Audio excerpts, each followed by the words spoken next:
샬롬, 사랑하는 성도 여러분, 오늘 특별 새벽 기도의 둘째 날 성경 통독 48일째가 되는 날입니다. 오늘 예레미야 27장부터 29장까지를 함께 묵상을 할 텐데요. 성경을 보면 다른 두 가지를 이렇게 비교하는 표현들이 있습니다.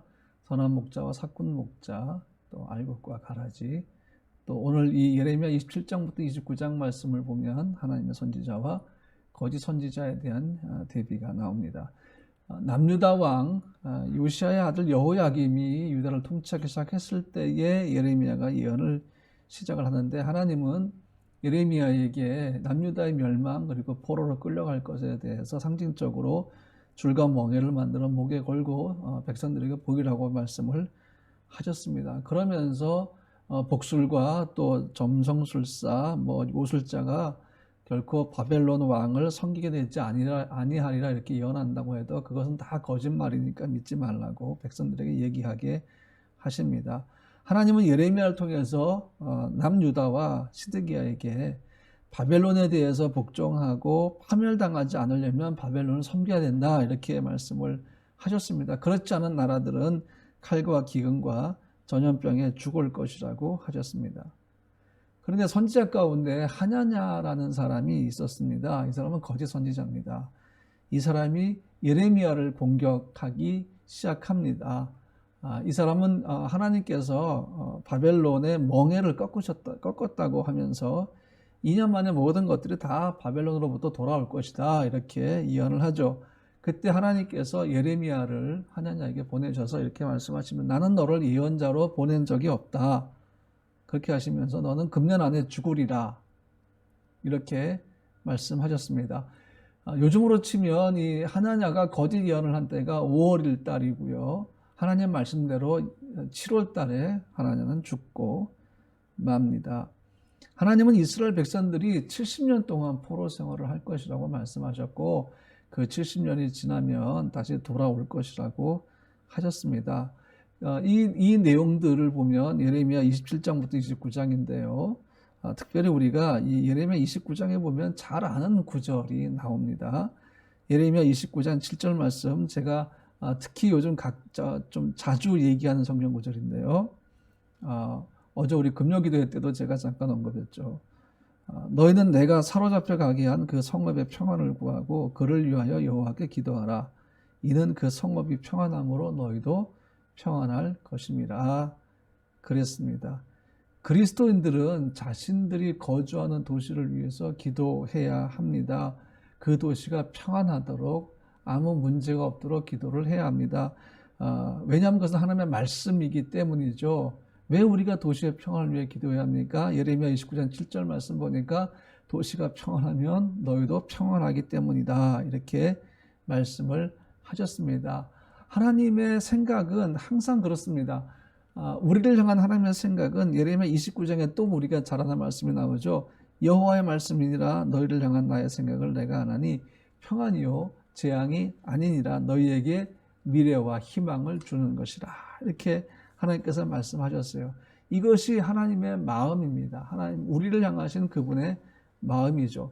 그러면서 이 예레미야 이 말씀을 보면, 너희가 내게 부르짖으면 내게 와서 기도하면 내가 너희들의 기도를 들을 것이요 너희가 온 마음으로 나를 구하면 나를 찾을 것이요 나를 만나리라 그랬습니다. 이 예레미야 29장에 우리가 이렇게 잘 아는 말씀들이 나오지 않습니까? 너희가 구하면 내가 들을 것이고 너희가 찾으면 나를 만날 것이다 이렇게 말씀하시잖아요.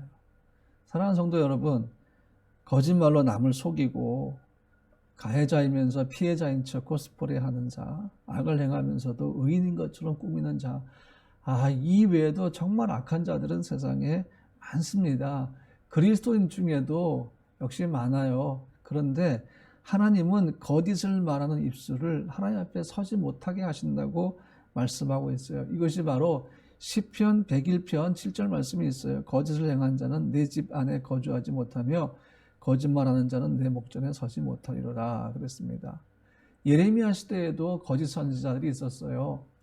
여러분, 초대교회 시대에도 거짓의 영을 가진 사람들이 있었습니다. 그들이 입만 열면 거짓말인데 어떻게 사람들이 거짓말에 속을까요? 거짓말이 진실인 것처럼 기가 막히게 얘기하기 때문입니다. 여러분, 그때나 지금이나 하나님은 정직한 입술을 원하십니다. 하나님은 하나님의 말씀으로 살아가는 성도들을 기뻐하십니다. 그러므로 우리가 오늘 프라하의 평안을 위해서 기도하며 하나님 정직의 영으로 프라하를 다스려 주시고, 특히 프라하가 로마의 도시 아닙니까? 악성 로마의 도시잖아요. 하나님이 어려운 시기에 코로나 때문에 너무 많이 힘들어하는데 여기에 악성 로마까지 퍼지면, 거짓 뉴스까지 퍼지면 프라하에 사는 사람들의 마음이 더 무너집니다. 하나님 그 모든 것들을 막아주시옵소서라고 오늘 우리가 기도해야 할 줄로 믿습니다. 그리고 우리 모두가 다 정직한 입술이 될 수 있도록 기도합시다. 거짓을 말하는 입술이 아니라 하나님, 우리는 정직을 말하며 또 거짓을 말하는 입술이 교회를 해치지 못하게 하고 우리 성도들을 해치지 못하게 하여 주시옵소서. 하나님, 프라하에 있는 죄악 가운데 하나가 악성 루머인데 이것이 우리 교회와 성도들, 또 프라하에 있는 모든 선한 사람들, 모든 교회와 모든 성도들을 해치지 못하게 도와 주시옵소서라고 오늘 우리가 기도해야 할 줄로 믿습니다. 사랑하는 성도 여러분, 진정한 의인, 진정한 그리스도인은 자기가 살고 있는 도시의 죄악에 자기의 죄를 더하지 않습니다. 그래서 그 도시의 죄악이 자기의 죄악이 더해짐으로 더 풍성한 죄, 관영한 죄가 되지 못하게 합니다. 오히려 그리스도인들, 선한 사람들은 도시의 죄를 하나님 앞에 내어놓고 하나님 용서하여 주시옵소서 기도하는 사람들입니다. 하나님, 우리가 정직과 공의로 살기를 원하십니다. 오늘 하루 이 도시를 위해서 기도하고 거짓의 영이 지배하지 못하도록 기도하고, 또 하나님, 우리 교회 안에 하나님이 일으키시는 새롭고 선한 역사들이 일어나게 해 주시옵소서. 그렇게 기도할 때에 오늘 하나님께서 우리 하루를 평안케 하실 줄로 믿습니다. 잠깐 기도하겠습니다. 거룩하신 주님, 나라가 불안하고 어려울수록 거짓된 소문들, 거짓 뉴스들이 더 많이 나옵니다.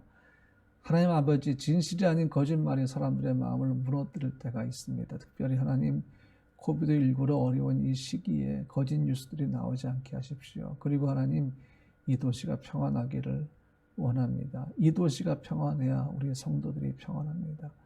하나님 아버지, 우리 성도들은 늘 정직한 입술을 갖게 하여 주시옵소서. 늘 하나님 앞에서 정직하게 살게 하여 주시옵소서.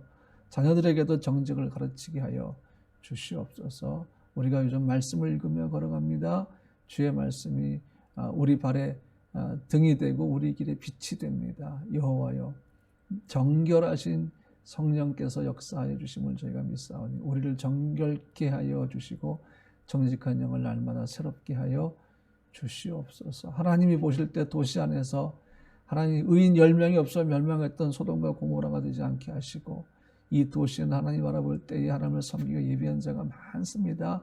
하나님 그들을 보셔서, 특별히 프라하 생명나무교회 성도들을 보셔서 이 도시를 구원하시고, 이 도시 가운데 코비드19 영향력이 사라지고 이 암흑이 거치고 주의 영광의 빛이 이 도시에 비치게 하여 주시옵소서. 오늘 하루 우리 사랑하는 모든 성도들을 지키시고 보호하여 주시옵소서. 예수님의 이름으로 축복하면서 기도합니다. 아멘. 사랑하는 성도 여러분, 이제 교회를 위해서 기도하시고 이 도시를 위해서 기도하시고 또 여러분이 갖고 계시는 기도 제목을 가지고 새벽에 주님 앞으로 나가시기 바랍니다. 내가 새벽을 깨우리로다, 그렇게 외쳤던 시편 기자처럼 오늘 우리가 기도로, 예배로 오늘 하루의 새벽을 깨우면서 주와 함께 시작하기를 원합니다. 오늘도 하나님의 평강이 여러분과 함께 하시기를 주님의 이름으로 축복합니다. 우리 내일 온라인 영상 예배에서, 주일 예배에서 함께 만나도록 하겠습니다. 샬롬.